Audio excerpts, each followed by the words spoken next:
Sir আমি খুবই আন্তরিকভাবে দুঃখিত স্যার। স্যার আমি আপনার কাছে যদিও মানে আপনি সময় দিতে চান না, আপনার কাছে আমি আসলে আপনার বুয়েটে এসে আমি আপনার রুমে এসে পড়তে আসি স্যার। স্যার আপনি আমার সাথে একটা ভিডিও বানাতে চাইছিলেন কিন্তু স্যার আমি আপনার সাথে ভিডিও বানাতে স্যার খুব মানে কি আনইজি ফিল করতেছি স্যার। আমি ছোট তো। স্যার একটা বিষয় আসলে খুব আমি হতাশ স্যার। স্যার আপনি আমাকে ফিজিক্স পড়াচ্ছেন কিন্তু বিষয়গুলা আপনি আমাকে শুধুমাত্র বইয়ের ম্যাথ করাচ্ছেন। কিন্তু আমি আসলে কিভাবে যে বলি স্যার আমি আরেকটা স্যারের কাছে পড়তে গেছিলাম। আমি একটু স্যার একটু ঘাওড়া টাইপের স্টুডেন্ট স্যার। স্যার একটু মানে বিভিন্ন টিচার একটু ঘাটাই আরকি মানে যাই আরকি স্যার। সেক্ষেত্রে স্যার সে বলতেছে sir IIT Bombay, IIT Kharagpur, IIT Pakistan না কি যেন আছে এগুলো স্যার সব সলভ করতে হবে। স্যার আমি কিন্তু স্যার এগুলো সলভ করে দেখলাম যে কোশ্চেন স্যার আমার বুয়েটে চান্স পাওয়া সম্ভব না। স্যার বুয়েটে ফিজিক্স কোশ্চেন কি আসলে অনেক কঠিন হয় স্যার? আচ্ছা, এটা খুব ইন্টারেস্টিং একটা কোয়েশ্চেন। সো এটা কাইন্ড অফ হচ্ছে শুধুমাত্র তোমার প্রবলেম না, এটা কাইন্ড অফ হচ্ছে আগের ব্যাচে যারা পরীক্ষা দিয়েছে ওদেরও একটা প্রবলেম ছিল, ওদেরও একটা কনফিউশন ছিল। আই গেস ওরা পরীক্ষা দেওয়ার পরে কনফিউশন ক্লিয়ার হয়ে গেছে আর কি। সো আমি তোমার আগেই কনফিউশনটা ক্লিয়ার করে দিচ্ছি। খুব সিম্পল কথা, আমরা বুয়েটের কথা যদি চিন্তা করি, বুয়েটে আমরা ফিজিক্স কোয়েশ্চেন কয়টা আসে? 13টা, ঠিক আছে। আর ওভারঅল যদি আমরা চিন্তা করি কোয়েশ্চেন কয়টা আছে? 40টা। এখন 40টাতে আমার কত লাগে, মানে আসলে আমাদের টিকার জন্য আসলে কত লাগে? আমরা একটা সিট কনফার্ম করতে 50% বা 60% লাগে। সো আমি অন অ্যান অ্যাভারেজ ধরে নিই যে 50% লাগে। তাহলে আলটিমেটলি আমরা 20টা যদি আমি কোশ্চেন সলভ করে আসতে পারি একদম মানে কারেক্টলি, তাহলে আমার মোটামুটি একটা সিট কনফার্ম হয়ে গেছে।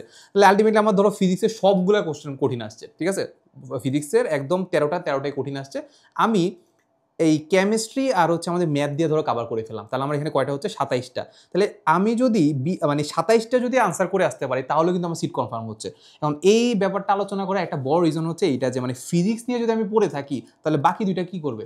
আমি যদি 13টা মানে আনসার করি আর ফিজিক্স কেমিস্ট্রি আর যদি ম্যাথ যদি বাদ দিয়ে দিই, তাহলে এই 13টা দিয়ে তো আমি জীবনে আসলে মানে সিট কনফার্ম করতে পারবো না। এবার আসি যে আসলে আমাদের আইআইটি আর যেই সলভ করা লাগে কিনা। আমরা যেটা রিসেন্ট টাইমে যেটা দেখতে পাচ্ছি যে ঢাকা ভার্সিটি রিটেন কিন্তু মোটামুটি কঠিন করতেছে, অ্যান্ড অনেকে যেটা বলতেছে যে সেটার জন্য আসলে ইঞ্জিনিয়ারিং প্রিপারেশন নেওয়া লাগে।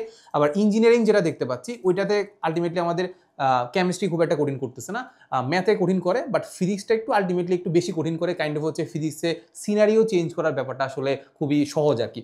সো এখন ফিজিক্সের ক্ষেত্রে আমি যদি চিন্তা করি, তোমার যদি 13টা কোশ্চেন থাকে, 13টা কোশ্চেনের মধ্যে তুমি একটু ঘাটো যে বিগত বছরে কয়টা প্রশ্ন কঠিন আসছে। তুমি চিন্তা করবা যে এই 13টার মধ্যে অ্যাটলিস্ট 7 to 8 একদম হুবহু দেখবা কোশ্চেন ব্যাংকের টাইপের কমন চলে আসছে। ইভেন আমরা এর আগের বছরও আমরা দেখাইছি যে আমাদের আমাদের বই থেকে বা কোর্স থেকে একদম হুবহু টাইপ কমন চলে আসছে। এখন এইটা যদি টাইপ কমন চলে আসে, তোমার 7 থেকে যদি 8টা যদি কনফার্ম হয়, বাকি থাকে কয়টা? বাকি থাকে হচ্ছে 6 থেকে 5টা, 5টা বা 6টা। সো 5টা বা 6টা কেমন কঠিন আসে এটা একটু দেখবা। 5টা বা 6টার মাঝখানে এমন দেখবা, ধরো আমি 5টা ধরে নিলাম, 5টার মাঝখানে দেখবা যে 3টে এমন আসে যেটা কাইন্ড অফ তুমি পারতা। তুমি যদি একটু কনসেপ্টটা যদি ঠিক থাকতো তাহলে তুমি একটু হলেও অ্যাপ্রোচ করতে পারতা, অ্যাটলিস্ট পার্শিয়াল মার্কসের জন্য তুমি পারতা। তাহলে পার্শিয়াল মার্কস কিন্তু দেয় ভালোই, বইটা কিন্তু পার্শিয়াল মার্কস ভালোই দেয়। আর 2টা এমন থাকবে যারা কাইন্ড অফ হচ্ছে ওইটা কাইন্ড অফ হচ্ছে টপাররা সলভ করে, ওইটা আসলে কাইন্ড অফ হচ্ছে তোমার বইয়ের টিকবা কি টিকবা না ওইটা ডিসাইড করে না, ওই 2টা ডিসাইড করে তোমার আসলে র্যাঙ্ক কেমন হবে।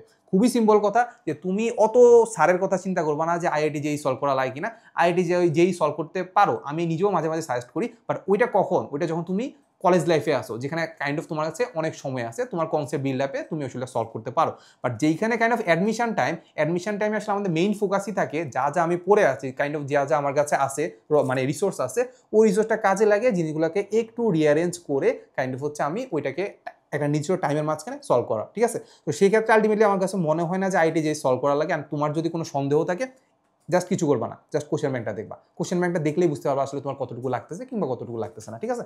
সো এতটুকুই। সো একদম লাস্টে সামারি করি, আইটি যে কোশ্চেন সলভ করা উচিত কিন্তু সেটা কলেজ লাইফে, বাট এই যে অ্যাডমিশন টাইমে একদমই না।